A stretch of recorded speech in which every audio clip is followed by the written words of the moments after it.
Welcome, everyone. I'm Gustavo Tolosa from Dallas, Texas, and I'm the webinar host for Dr. McDougall. And thank you for logging in again for another week with Dr. McDougall. And as usual, we're very excited to be here and learn from him directly. And we are continuing with the book, Digestive Tune-Up. And this week, we are starting with chapter 9. But of course, at the end, if you all have questions from previous chapters, we can do that.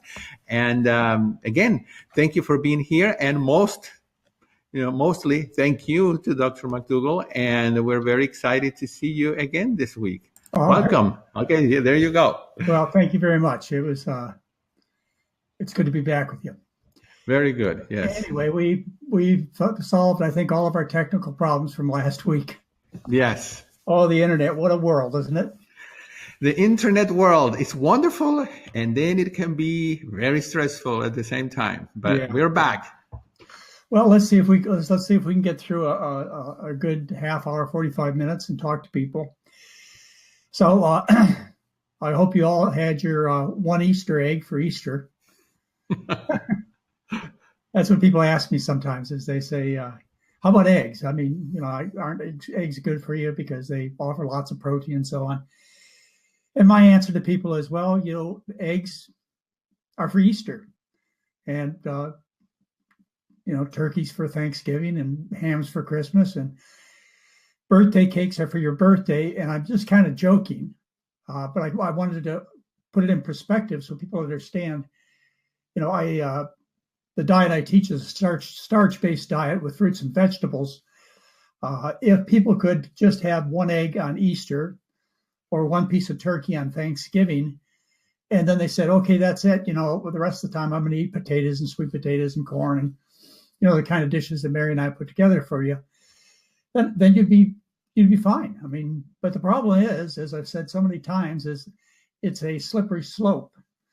Once you start with that bag of Halloween candy, it isn't too long before you're at the bottom of the bag. Same thing with birthday cake and so on.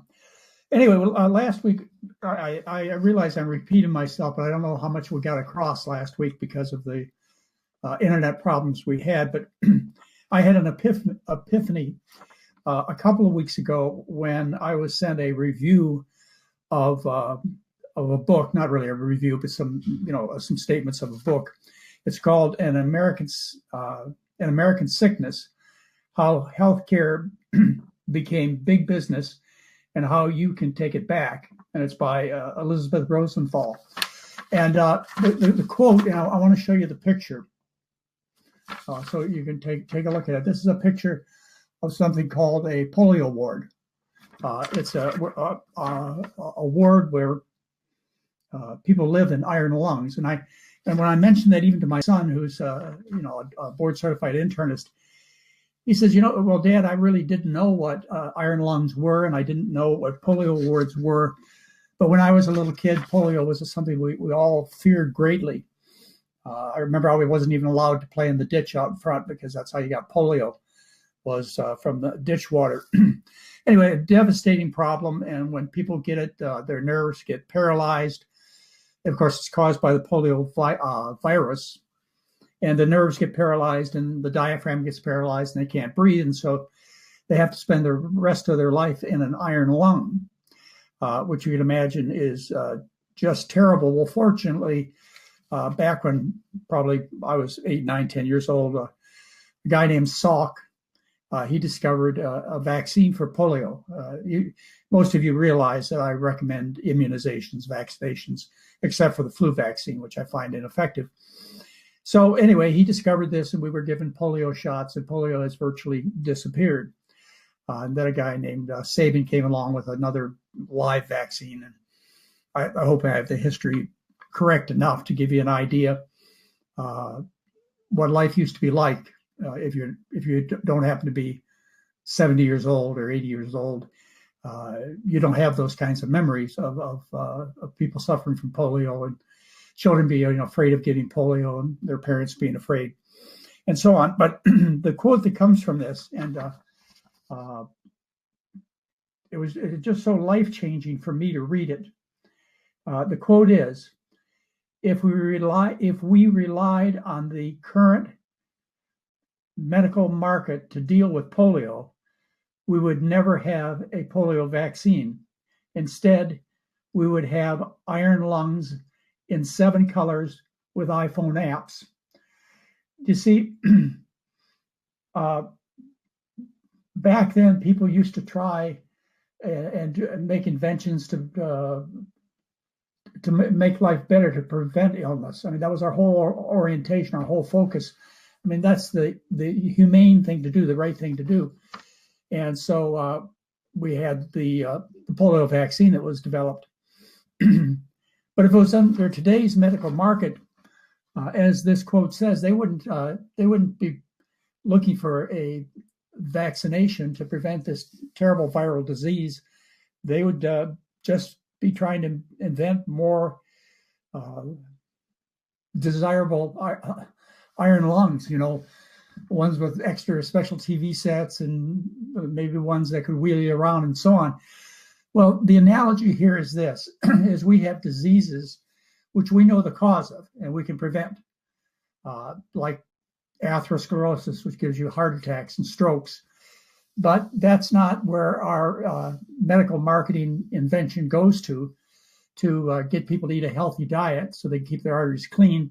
Instead, the medical market demands that we have better heart-lung machines and better coronary care units and so on. It's the same thing with diabetes, with type 2 diabetes. Essentially, 100% of type 2 diabetes is due to what we eat, the rich American diet.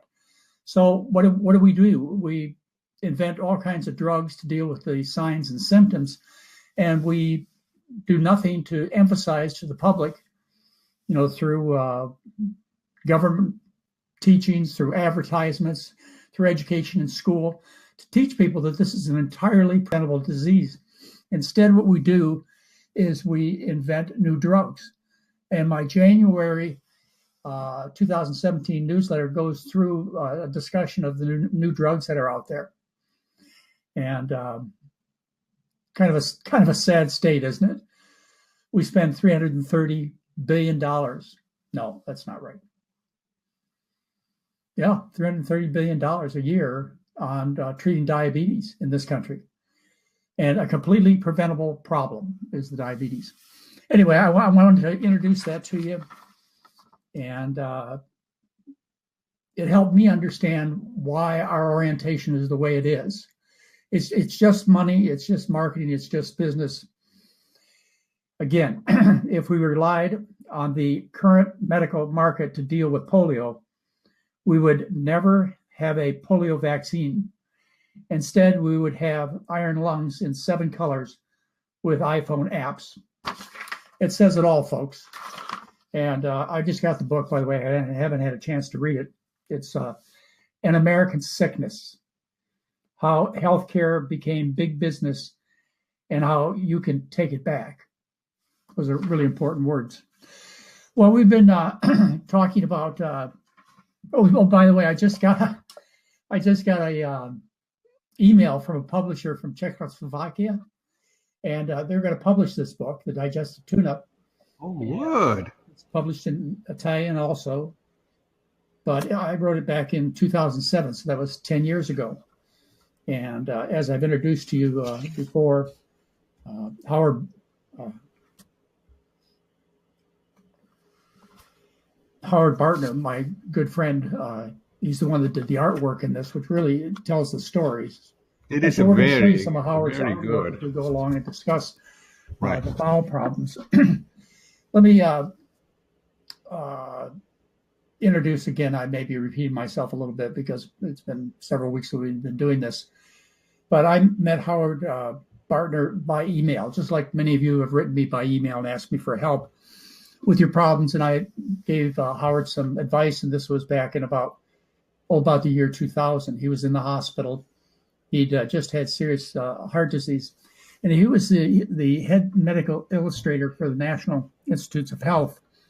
So he knew about doctors and he knew about the medical business. He got in touch with me about his heart problems and asked what he ought to do. And I told him he ought to get out of the hospital as quick as he can. or he was going to end up having heart surgery. And this was after listening to the problems he was having and realizing that he was suffering from chronic coronary artery disease, which it doesn't save lives to do surgery. Anyway, Howard got out of the hospital. And the first time I met him was in 2002 when we went on one of our Alaska adventure trips. And on this trip, I didn't have a slide projector. And so as a result, I had to do drawings. And Howard's sitting there cringing in the audience. He's sitting there just feeling terrible for me because I had to do these illustrations, which were hardly understandable or readable. And as a result, Howard agreed to help me write this book, The Digestive Tune-Up. But I remember one day we were in the inner passages of Alaska. We were watching the ice break off. It's called calving. And in fact, some of you who went to Alaska with us this past summer, you saw the calving that went on too. And we were watching and talking about how beautiful it is to be here in Alaska. And by the way, if we ever go again, sign up so that you get to see the ice and the snow. And I said to Howard, I said, it's so great that you've been able to get off all your medications, get your cholesterol down, blood pressure down, get yourself feeling really good. And it's phenomenal that you're not taking any more pills. And Howard looks at me and says, that's not true, John. I am still taking one of my blood pressure pills. And I said, well, why are you doing that, Howard? And which one is it? And he said, well, it's a calcium channel blocker. And I said, that's the worst of all the blood pressure pills that I would recommend that people not take. And he said, well, John, I just can't stop taking this medication. You have to understand these doctors were my friends. I've worked with these doctors, and I know I've hurt their feelings by refusing to have heart surgery and stopping a lot of the medication. And he says, I just can't stop this last medication because I don't want to hurt my doctor's feelings. And I said to Howard, I said, look, why don't you do this? Why don't you get up every morning, brush your teeth, take the pill, put it in your mouth, swish it around, spit it out in the sink. He says, that's a good idea, John, but I'm not going to do it here on this trip because I know where the wastewater goes and I'm not going to pollute the ocean. Anyway, that was my relationship with Howard Bartner. And he's been a friend for many years and contributed, of course, greatly to the book. I mean, how can you make the intestinal tract humorous and enjoyable, understandable? Well, you can. Yeah. Dr. McDougall, would you mind saying one more time the type of blood pressure medication that you just mentioned that you would not? It's called a calcium channel blocker. Okay. Calcium channel blockers. But anyway, they're my least favorite of all blood pressure medications. So anyway, that's kind of how I met Howard, and that's how we got this book put together. Anyways, it'll be printed in Czechoslovakia very, very soon, published. That may be of great interest to you. Very good. Well, I guess the other thing that I'd like to tell you about is we did show a video last week of the man who opened my eyes, Dennis Burkett. It was when I was a senior medical student. Dennis Burkett came to Grand Rapids, Michigan, to try and convince Kellogg Food Company to put more fiber in their food, in their cereals, Kellogg, which is in Battle Creek. And he stopped by Blodgett Hospital, where I was a senior medical student. And he talked about diet and disease and how there is a cause for disease. And whereas, as a senior medical student, I had no idea where these chronic diseases came from, like diabetes or heart disease or so on. Dr. Burkett, he was a surgeon who was trained in Edinburgh, Scotland. And after his initial training, he and Clive and Walker, some of his other friends, they went to Uganda, Africa, to work. And there he worked for 17 years. And he oversaw 1,000 hospitals, 10 million people he oversaw. And he stood there at that conference and he told me, he said, John, he was talking to me. I mean, there was another 100 doctors in the room. But he said to me, he said, John, I didn't see any of these diseases when I worked in rural Africa. He said, I saw one case of gallbladder disease. He said, I never saw hemorrhoids, colon cancer, type 2 diabetes, obesity. He said, I saw one heart attack, and that was a heart attack that occurred in a judge who trained in England and came back to Uganda, Africa, and had a heart attack. So I wonder if we could just show a little segment again of Dr. Dennis Burkett, surgeon, the man who opened my eyes to the fact that there is a cause of these diseases, and it is the diet. So if you could show that.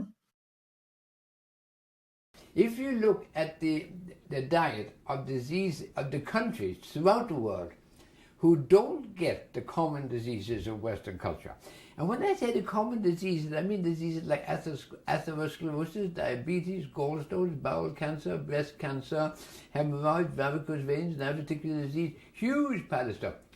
The countries who don't get these diseases have a diet with far more starch, far more fiber, far less fat, far less sugar, far less salt.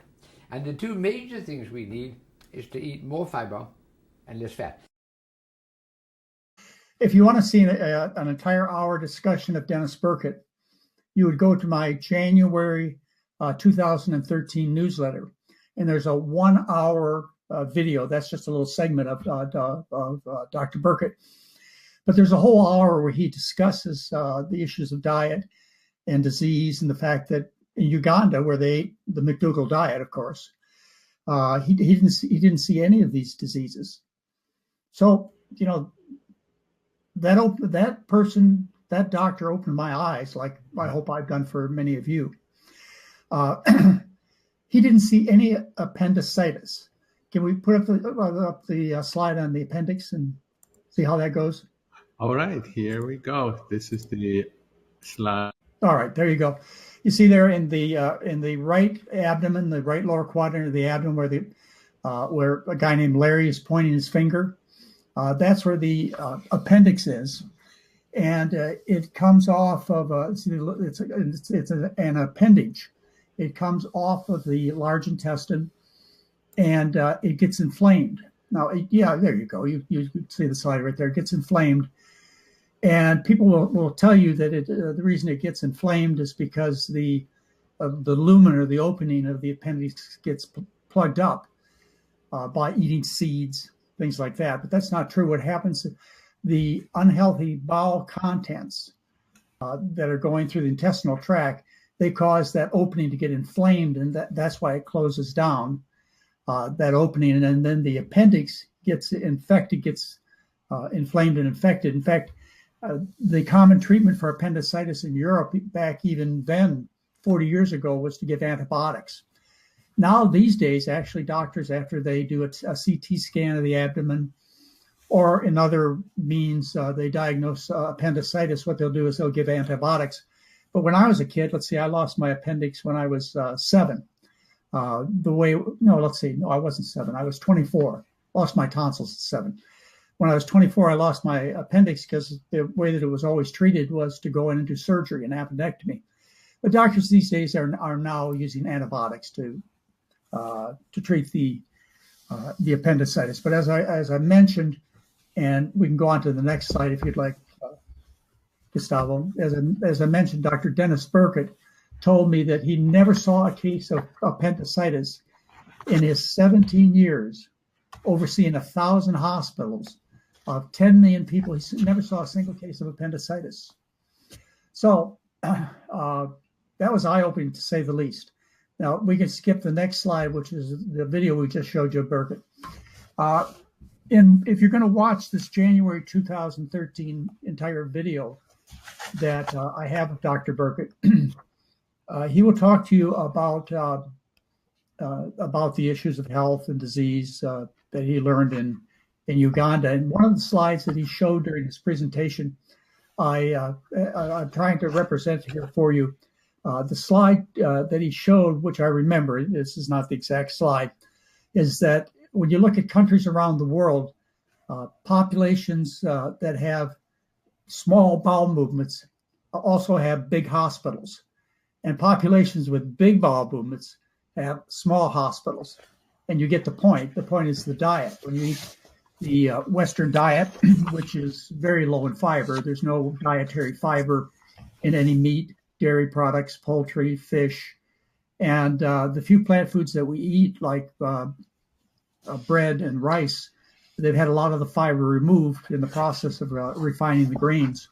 So that's the analogy that he was making, is when you eat a diet high in meat, which of course a diet high in cholesterol, diet high in dairy products, you end up having little tiny bowel movements with a whole bunch of sick people. And when you eat a healthy diet, like the McDougall diet that I've been trying to teach you here, you end up eating a lot of fiber. On the American diet, you maybe eat 8, 9, 10 grams of fiber a day. And the kind of diet that I recommend, you're eating maybe 80 grams, maybe 120, maybe 140 grams of fiber a day. And fiber is, it's actually sugar. It's chains of sugar that aren't digestible. And as a result, the other sugars that you eat, carbohydrates you eat, are absorbed in the small intestine. But the non-digestible sugars, which are called dietary fibers, they are not digested, and they end up in the large intestine making the bowel movement. So let's see if we go on to another slide. And that's the wrong direction. Yeah, there you go. The other thing that happens when you eat the American diet, which is low in fiber, is you hardly have anything left in after the digestion of the food, after the protein and vitamins and minerals and carbohydrates and fats are absorbed in the small intestine. Then you hardly have anything left after that. All that digestion takes place, and so as a result, the materials that go into the intestine, yeah, there you go. Okay, we're looking at the large intestine right now. The small amount of material that goes into the large intestine creates a little small mass that's hard to move. You have to move the remnants of the food from, see where the appendix is, and the first part of the large intestine is called the cecum. You have to move it up the ascending colon, and then along the transverse colon, and then down the descending colon. Well, there's a law of physics called the law of Laplace, L-A-P-L-A-C-E, the law of Laplace, which says that when you contract at large diameters, you create low pressures. When you contract at a small diameter, you create high pressures. The consequence of creating high pressures is you end up blowing out balloons in the intestinal tract, and they are called diverticuli. And you can see those little balloons, those little pouches in the large intestine. Sure, yeah, thanks for pointing those out, Gustavo. And so you can see those. Those are called diverticuli, and they kind of look like the appendix that you see on the right side, but these are on the left side of the abdomen. And so when these get infected, we call it left-sided appendicitis. And about half the population has this problem of diverticular disease. About half the people over the age of 40 have diverticular disease. Now, if you look at this diverticuli carefully, you'll see that the balloon is blowing out right next to blood vessels. You see the blood vessel there? That's the weakest area of the intestinal wall. And so one of the most common signs of diverticular disease is bleeding. And I've been in a situation, there's the artery there, and you see it go through the intestinal wall. And so that's the weakest part of the intestinal wall. So when you create these high pressures, because you eat a low fiber diet and the bowel has to contract at small diameters, the law of Laplace tells us that you create these high pressures and you end up blowing out these balloons, which are called diverticuli. And so one of the most common signs of diverticular disease is people bleed. And I can remember when I was a student, or actually after that, I worked as a surgical OR nurse for many years. That's how I put myself through medical school. I remember cases where the only way that we could save the patient's life was to go in their abdomen and take a whole section of their intestine out to stop the bleeding. So it's a common and severe problem, diverticular disease is. It's treated with antibiotics, and people are told, actually they're told to eat a low fiber diet in many cases, which is entirely wrong. They're told that the reason that these diverticuli get plugged up and infected is because they've eaten little seeds, strawberry seeds or poppy seeds, and one of those seeds gets caught in the opening of the diverticuli. Well, that's not true. In the scientific research, I have a couple articles that clearly say this is not what happens. If a doctor gives you the advice that you're supposed to eat a low fiber diet after being diagnosed with diverticular disease, you're being given exactly the opposite and incorrect advice. So you don't get diverticulitis, or what I told you was commonly called left-sided appendicitis, by little seeds getting caught in these balloons or these pouches. And you need to be on a high fiber diet. Again, trying to remember back some of the research that I've read on this. They've looked at people who have diverticuli like this, and they put them on high fiber diets, and they didn't have any further future problems with bleeding or infection. So, the research is there, but unfortunately, in this day of medical marketing, we're developing new surgical techniques rather than teaching people how to eat a healthy diet that would prevent diverticulosis and diverticulitis. So, I think that's probably all the slides I would like to show today, Gustavo. Are there some questions that I could answer?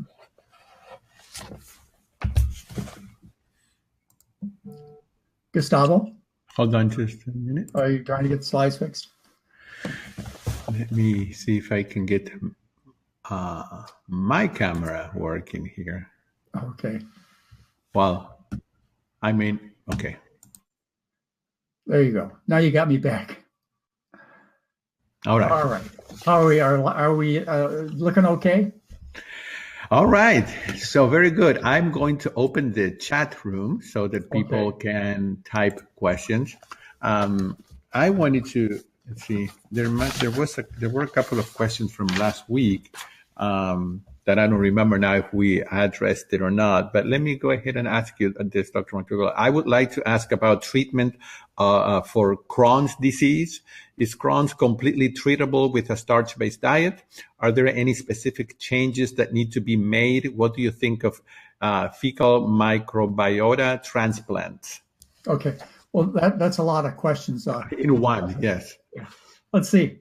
Crohn's disease is only a disease of Western civilization. It's also called inflammatory bowel disease, and ulcerative colitis is another kind of subset of Crohn's.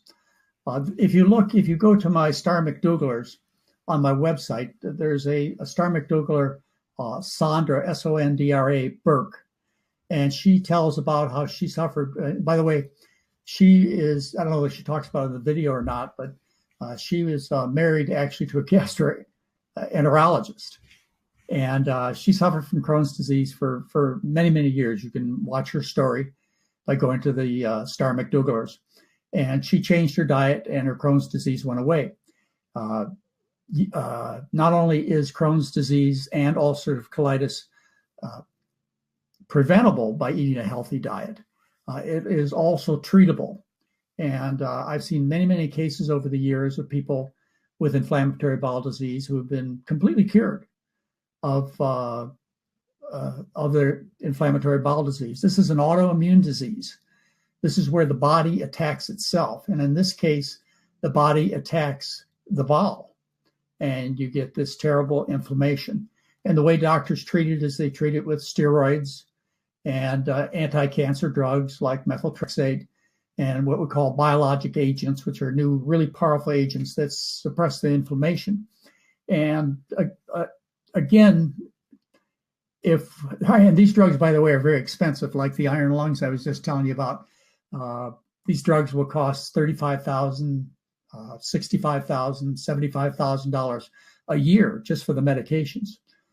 But that's the way the medical market goes. But if you change your diet, what happens is, you have to eat a really healthy diet. What happens is the autoimmune disease stops, the inflammation goes away, and people are cured of Crohn's disease and ulcerative colitis. And this has been published in the scientific medical literature research about inflammatory bowel disease and how it's a disease only of the Western diet. Now you ask, is there anything different that I would do if somebody had Crohn's or inflammatory bowel disease? Well, when people have autoimmune diseases, I often start them on a gluten-free diet because wheat, barley, and rye contain this glycoprotein called gluten, which in a few people, not very many, fewer than 1 in 100, what happens is when you eat wheat, barley, and rye in large amounts, it creates this condition called celiac disease, where the bowel becomes very permeable. And then what happens is proteins can get into the system, which the body produces antibodies towards, which don't just attack the food, but also attack the bowel. So anyway, this is something every doctor should know. Every doctor should be talking to you about is this particular autoimmune disease condition, inflammatory bowel disease or Crohn's or ulcerative colitis. They should be talking to the patient about that and telling them they need to change their diet. They also may need to be on steroids or other immune suppressant drugs for a while, but the change in diet is extremely powerful in terms of taking care of that. Now, there's a second part of that question, Gustavo. Yeah. There's one that says, what do you think of fecal microbiota transplants? As long as we're talking about the bowels. Why not? Yeah. And nobody would ever write a book called The Digestive. No, this is the one. with the kind of humor that I put into it. Mm-hmm. What happens when people are put on antibiotics, this is usually the situation, it kills the normal bowel bacteria. And they can develop a super infection of the bowel because the normal bacteria in the bowel are killed with the antibiotics. And so they get a overinfection or super infection. And you really can't cure it by giving more antibiotics. And so the way and this was something we were doing 40 years ago. What we would do is we would take feces from a healthy person and inject them, put them in their bowel, the person who has this overinfection condition, to repopulate the bowel with healthy bacteria. So that was 40 years ago. It was done on occasion then. It's done commonly now, and it's accepted practice when people get this overinfection of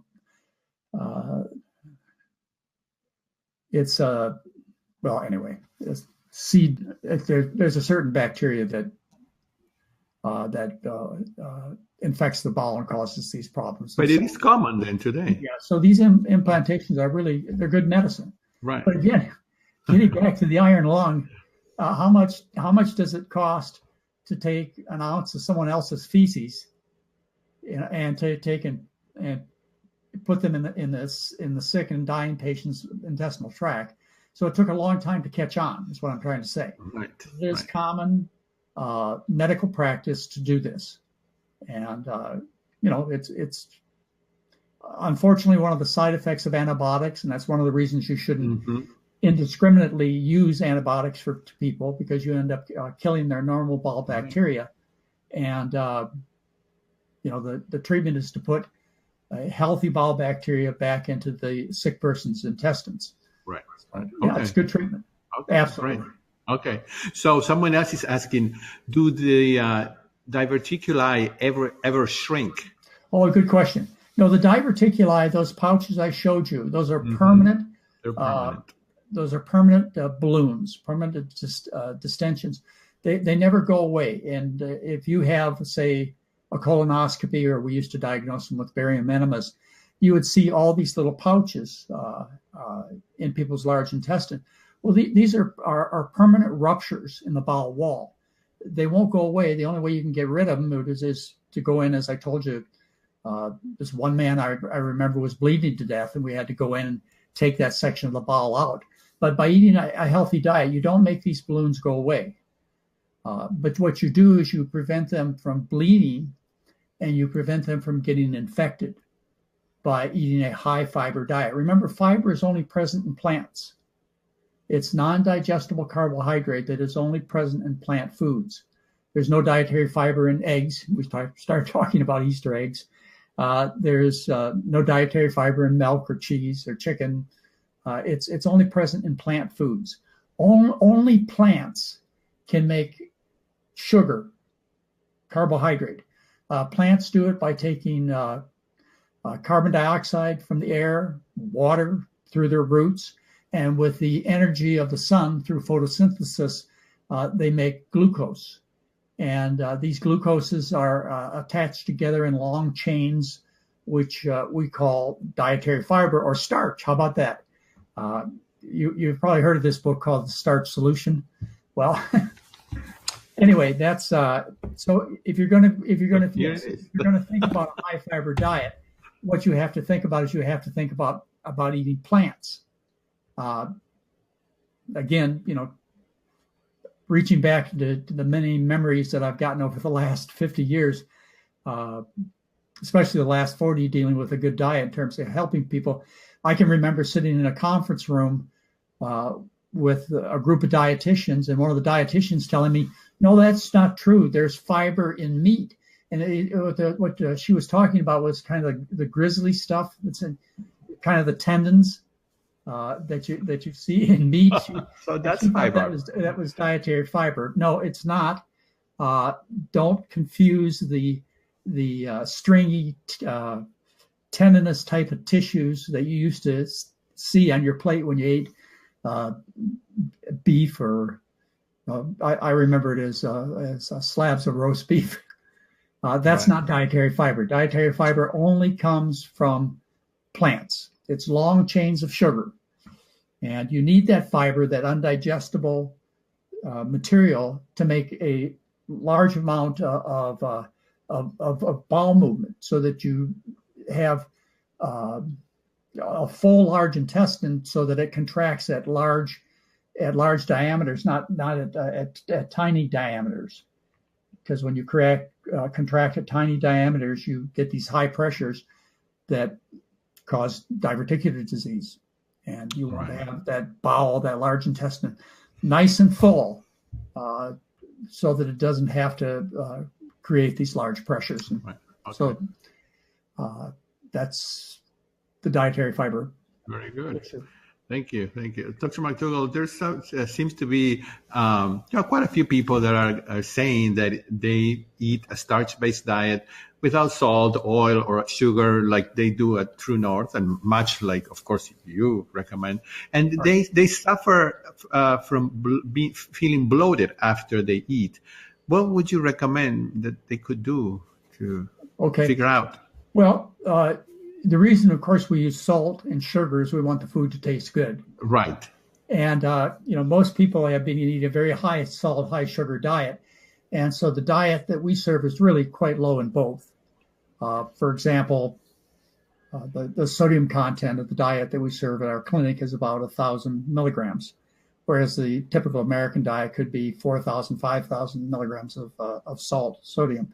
So we do really feed a relatively low salt diet to people at our clinic, and the same thing with sugar. We use a little bit of sugar on the oatmeal to make the food taste good. Now, tell me, what was the question again? So a lot of people are complaining that after they eat, bloating part. I got it. Okay, yeah. So that's what I wanted to get to. Is we get this complaint too when people come into the clinic. Is they'll say that that they have a lot of bloating, and their intestine feels kind of full, and it does take a little while for people to adjust to this. If you recall, when you ate beans, whether it was pork and beans or bacon and beans, whatever it was, you got a lot of gas. That's from the non-digestible sugars that are in all plant foods, but are particularly common in beans, peas, and lentils. So one of the things that I tell people to do is not eat beans, peas, and lentils. What will happen in a matter of a couple of weeks, though, is your bowel bacteria will change so that they better digest the non-digestible carbohydrates. So it takes maybe a couple of weeks for this transition of bacteria to occur. But just like when, as I say, you used to eat bacon and beans and ham and beans and so on, you got gas too. So you get rid of the beans, peas, and lentils. That helps. There's also a digestive enzyme that we use. It's like Beano, but it's not really Beano. We don't use Beano. It's somewhat of an ethical issue. Beano is made with fish. And so, we don't eat fish for a whole bunch of reasons. I would just be repeating myself to tell you. One of the things is that 90% of the fish are gone. So we use a similar digestive enzyme to help with the gas. And that helps a lot too. You can buy these in any pharmacy. You just look for, you can look for Beano, but again, we don't use it because it contains fish. But there are similar supplements that you can buy that don't have the fish along with it. And that helps also. So there's a couple things to do. When you come to my program, people will say often, have you heard a good McDougall lately? Or, that's right. Or they say things like, when we walk, we talk. It kind of becomes a joke. And we're going to get to that next week when we start talking about the bowels and, there's actually a newsletter I wrote if you want to get ahead of things. It's my August 2002 newsletter, August 2002. Okay. And, you can tell how unpolitically correct I've been for my whole life, because the title of the article is Bad Farts Meat Stinks. So, I've always been one that was not entirely politically correct or careful with my terminology even back then. That was 2002. That's August. It gets the point across, though. Yeah, bad farts meat stinks. I know some of you are going to be upset with me because I talk this way, but we'll talk about why you get the foul odors. And one of the things that I say when people kind of joke about, you heard a good McDougall lately, and again, we're going to get this in next week's discussion, is I say to them, yeah, but our gas smells better. The old gas smells like something died. And something did die. Something did die, yeah. We'll get to that. Dr. McDougall, when I was in the Health Fest, well, you were there as well in Marshall. In Marshall, Texas. Yeah, it was great. Dr. Linda McCartney gave a lecture, and I think it was her, but she mentioned something about beans, soaking them all night long and then throwing away the water.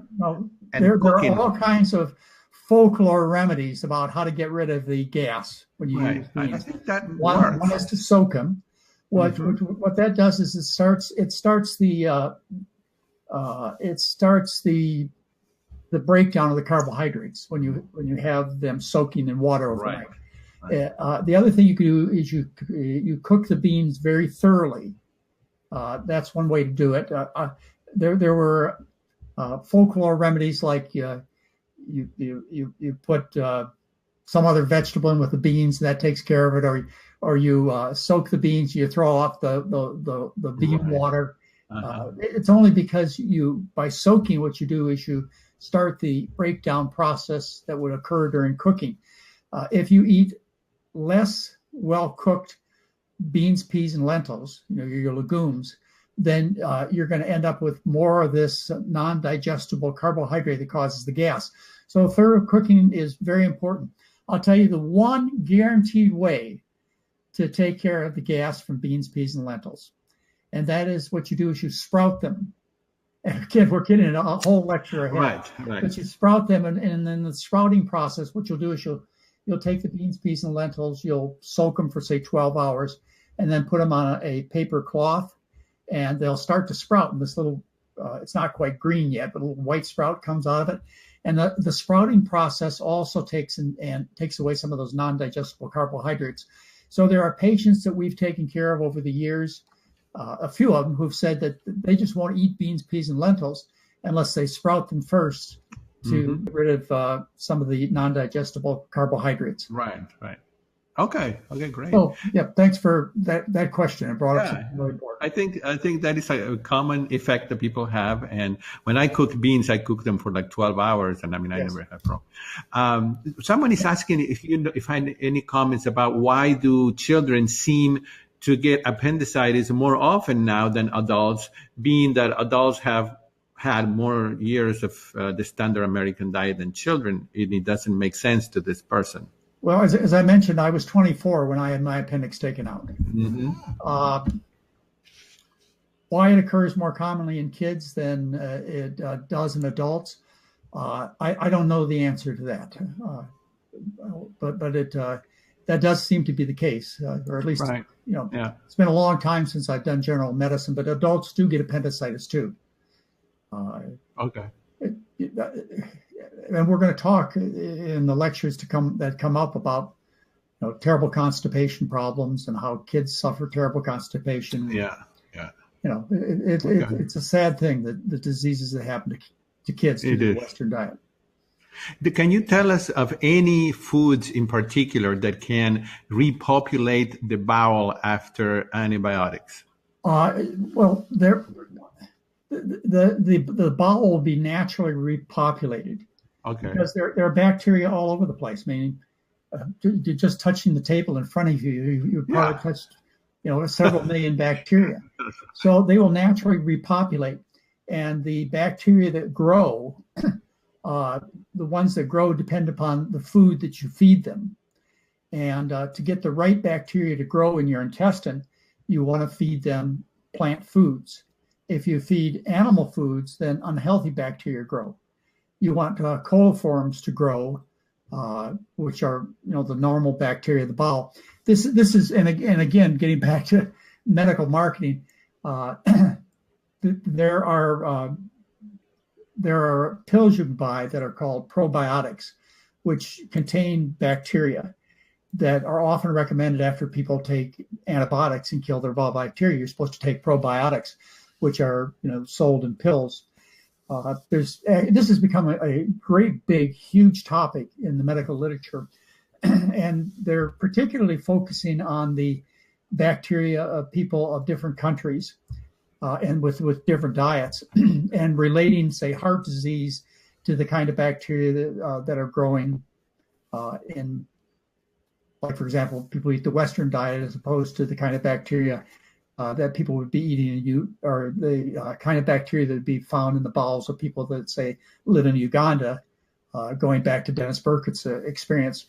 There are actually companies now that are working to put together probiotics that are made up of the fecal bacteria of rural Africans. And it's getting harder and harder to find rural Africans these days because so many of them are moving to the city and they're getting the Western diseases.